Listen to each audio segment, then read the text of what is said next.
When the son of a famous haute couture designer launches a new line of cashmere fashions, his market is global. He needs an information resource that'll give him a feel for the whole fabric of global business. Now, for designer Kay Morey, CNBC is tailor-made. Anyone familiar with the glitz and glamour of international high fashion is familiar with the stunning collections of Hana Mori, the internationally acclaimed Japanese haute couture fashion designer. Well, now, Hana Mori's son Kay Morey is introducing something new to the world of high fashion, a unique cashmere fashion line. We are selling collection of cashmere, cashmere knits, cashmere jerseys, and pashmina scarves. I'm the creative director of mycashmere.com. Brianne Cameron is a partner in this startup. She has 16 years of modeling experience. She has produced runway shows, and she lectured around the world as an expert on high fashion. Everything that we have in our line can be mixed and matched with anything within your own closet, or it stands alone, head-to-toe shopping within our site. There is no showroom, no boutique, and the line is not sold through department stores. So how are shoppers from all over the world able to buy? The Internet. The website is www.mycashmere.com.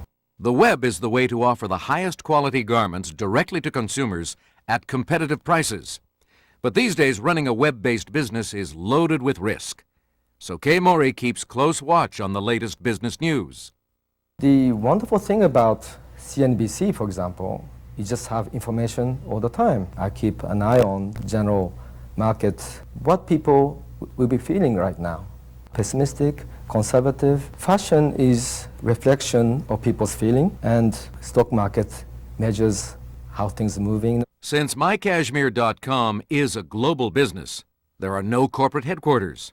In this digital age, Kay and Brianne can effectively manage their business from all over the map. I spend most of my time in Paris, and my partner, Brianne, lives in Los Angeles. I come often to New York to meet with press, meet with investors. People come, I go.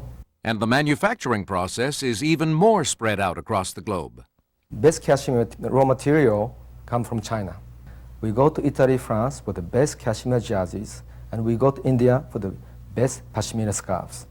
Bob Sellers, the co-anchor of Today's Business on weekday mornings, is a former stockbroker. Bob, I barely understand the American stock market, so I won't pretend to figure out what happens overseas, but someone like Kay Morey says he wants to keep his finger on the global pulse. Now, how can CNBC help a businessman like him? What we tried to do on Today's Business every day is we take a look at what is going on around the world. What is the pulse in the markets, and can that give us an indication of what's going to happen here when we do open at 9:30 East Coast time? All right, that's important for a businessman, say, but what about the average investor?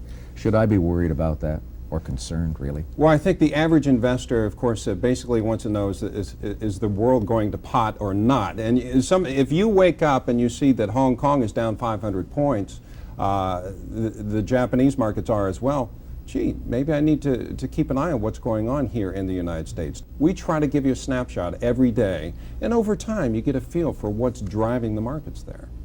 In her career, Liz Clayman, co-anchor on Today's Business and Market Watch, has covered everything from floods to hurricanes to very volatile markets. Now, Liz, we know that CNBC is at work long before the markets open. What's the first thing our investors get from you?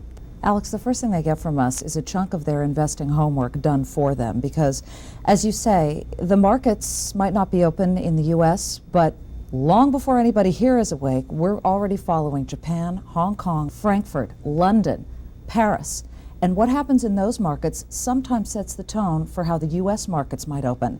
They often say that they're following what the U.S. has done the day before, and they're waiting to see what the U.S. data might show them and what direction should lead them to go into. But I'll tell you, what I've seen more often than not is that if something big happens over in Europe, it might affect certain indices and it might affect certain trading patterns here in the U.S. Before CNBC came along years ago, I would be able to look at the results of the stock market on a particular day and then be alarmed the next morning that there was a 5 or 6 point swing in one stock that I was interested in.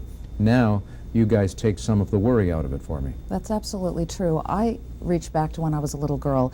We'd be sitting at the dinner table and my dad would say, "Kids, we have to wait till tomorrow before I can find out what my stocks did," because they were published in the newspaper back then. But meantime, the bigwigs on Wall Street already knew what had happened that day and were able to get a jump on what was happening. What we do here at CNBC is we've taken what was that secret garden for the Wall Street bigwigs and we've turned it into an open field so that everybody can profit from it. In the end, mycashmere.com is a unique collection, available to anyone in the world via the internet. It's one little luxury that the people deserve. From the glamour of the global fashion industry to the reality of the American working class, smart investing is the royal road to financial security. When we come back, we'll meet a man who's committed to sharing the secrets of accumulating wealth with everyone, no matter how modest their means. Investing long-term is the way out of the barrio.